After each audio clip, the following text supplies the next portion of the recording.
terjadi di Bali juga anak wanita dipukulin sama teman-temannya juga hanya karena hal sepele. Dan ini ada video-video yang terjadi dan kebanyakan wanita ya, anak-anak sekolah-sekolah wanita kita lihat.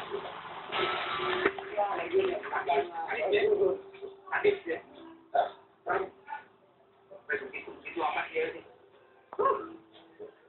Gue kalau ngeliat kayak gitu. Oke, Mel, menurut Anda kalau misalnya ada seseorang dibully oleh orang lain, ya setuju. Jadi kalau seseorang dibully, yang pasti yang pertama gini, kita putuskan mata rantai korban jadi pelaku. Kemudian apa yang harus kita lakukan pada mereka yang dibully? Kita kemudian mengajak dia melihat bahwa dia ini tetap spesial, gitu kan? Dia punya sesuatu hal yang positif dari dirinya, gitu kan? Lalu kemudian dia dibully itu bukan karena ada satu tingkah laku yang mungkin tidak sesuai dengan ukuran kelompok, ya, karena ukuran tekanan kelompok, ya. Tapi itu bukan sesuatu yang umum tentang dirinya. Itu hanya bagian kecil dari dirinya, tapi pada dasarnya masih ada hal-hal lain yang juga bicara sesuatu positif tentang dia. Terus harus apa? Dia harus apa? Oke, ya pasti yang pertama begini, ketika kita menjadi korban, gitu ya, korban kekerasan, kita ajarkan dia, pasti ada perasaan kecewa, pasti ada perasaan negatif. Bagaimana kemudian mengekspresikan hal itu dengan cara asertif, gitu ya. Komunikasi bertingkah laku asertif yang kemudian I'm okay, you are okay, gitu ya. Ketika kita juga kemudian pakai cara kekerasan juga, ini kan jadi sesuatu yang siklus yang tiada habisnya. Dan kemudian akan semakin membenarkan bahwa kekerasan memang caranya demikian. Tapi sekarang dalam sebuah kasus di mana dia dibully dan Anda tidak bisa masuk ke orang-orang yang dibully dia, Anda hanya bisa masuk ke si korban tersebut. Nah, harus ngapain ini korban? Korban ini tentunya dia harus aware dulu terhadap perasaan-perasaan negatifnya dia. Jadi dia perlu ketika ini korban juga menampilkan reaksi-reaksi trauma, reaksi-reaksi stres yang cukup serius dan mengganggu fungsinya dia. Mungkin dia yang tadinya pergi sekolah banyak ada beberapa kasus saya yang kemudian jadi malas pergi sekolah. Nah ini kan mengganggu fungsi nih. Lalu apa yang kita lakukan pada mereka? Yang sebenarnya kita lakukan bagaimana dia aware dulu sih terhadap perasaan-perasaan negatif dia, yang pertama. Lalu kemudian yang kedua, kita berikan dia yang tadinya kondisinya guncang, gitu ya, jadi sedikit lebih stabil. Nah ya memang kasus ini banyak ya, betul. Tapi kalau saya lihat sih ini juga bagaimana peranan keluarga orang tua sangat penting. Banyak anak yang nggak bisa trust sama orang tuanya, gitu ya. Nggak bisa trust sehingga kemudian komunikasi putus, gitu. Jadi dia apapun, ketika bisa dicerita sedikit dia sudah membayangkan nanti orang tua saya pasti akan datang ke sekolah, kamu cari siapa yang melakukan dan itu berdampak buruk pada saya. Nah jadi bagaimana nih pola komunikasi orang tua anak juga harus dibangun di mana anak trust, anak bisa jadi tempat bertanya, gitu ya. Banyak anak kan nggak punya tempat bertanya. Orang-orang yang membuli itu sebenarnya pengecut, gitu ya. Sebenarnya pengecut ya, yang membuli itu makanya membuli semua loser. Benar kan? Karena dia kapasitasnya rendah, banyak pelaku yang seperti itu. Betul, karena dia rame-rame punya link dan sebagainya. Orang ketika dia sendiri, ketika dia dalam kelompok memang beda. Tapi kalau dalam kelompok umumnya dia lebih berani, lebih liar, lebih rasional karena identitas dia tersamarkan.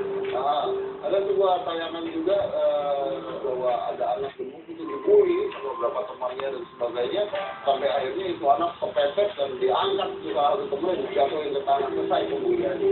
Jadi akhirnya kita termasuk itu dengan kekerasan skala, tapi kadang-kadang juga support dengan pendekatan baik-baik. Ya tidak ada yang benar gitu. Mungkin apa jadi? Jadi kalau buat saya, kemudian yang kedua bagaimana tadi pola komunikasi asertif ada. Asertif saya bisa menyampaikan apa yang menjadi hak saya, apa yang saya inginkan, dia dengar, pesan tersampaikan, tapi dia juga oke tadi prinsipnya. Ini adalah kasus di mana anak 9 tahun mengoperasi hidungnya karena hidungnya diledekin sama teman-temannya. Bahkan kekerasan bentuk verbal itu dari hasil penelitian banyak dilakukan oleh putri, remaja putri perempuan. Oke. Ini buruk, pengalaman saya buruk, jadi jangan dicontoh. Jadi saya waktu SMA itu pernah dibully sama teman-teman SMA. Mereka tuh satu grup dibully. Dan saya tidak takut karena saya pada saat SMA itu saya udah bagi hitam. Karate itu saya udah bagi hitam. Cuma karena kalau yang datang 18 orang kan sendiri karena apa ya? Saya lupa karena apa tapi ya geng. Kita tidak ada di geng itu dan kita dibully. Jadi yang saya lakukan adalah pada saat itu kebetulan lagi masuk ke ruang olahraga, kepala gengnya masuk ke ruang semua kunci, pintu olahraganya jegrek, saya ajakin berantem terus. Ternyata takut ya. Jadi benar kata Anda tadi, bahwa si pembuli ini biasanya berani karena banyak gitu. Kalau dia sendiri-sendiri, belum tentu berani ya. Nah, pertanyaan saya paling singkat aja sekarang, tanpa psikolog, tanpa apa. Ini ada anak nih, ayah ada anak-anaknya dibully, harus ngapain ayah? Ya, yang pasti sebagai ayah dia punya naluri untuk membela anak. Ya, tapi yang harus diingat ketika ayah juga menampilkan bahwa kekerasan, akan lihat akan terus tertanam di dia bahwa memang bicara dan ini akan proses. Itu ngapain? Ngapain? Ya, artinya kemudian menampilkan bagaimana dia menyampaikan kepada si pelaku bahwa saya tidak suka apa yang kamu lakukan pada anak saya, lalu kemudian lindungi anak, bawa anak ke tempat yang lebih aman gitu ya, lebih menyenangkan, gitu kan. Dan harus diingat juga ketika si ayah bisa harus berhadapan dengan pelakunya yang kemudian anak juga, ini kan relasinya nggak setara, ya kan, nggak imbang. Kalau dia juga sebagai orang tua dia bisa melakukan kekerasan kepada orang yang dianggap bertanggung jawab atas apa yang terjadi sama anaknya, jadi ini hanya kekanak-kanakan ya. Tapi biar bagaimanapun melalui seorang ayah untuk menyelamatkan anaknya, gitu kan. Kadang-kadang secara teori dan kejadian tuh beda ya. Kalau udah kejadian anaknya diapain, makanya coba anak gue,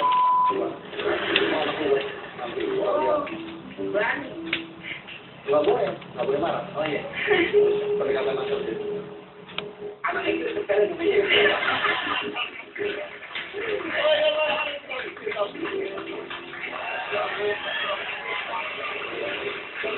Kalau anjing sih kayaknya nggak akan nyerang dulu. Mungkin.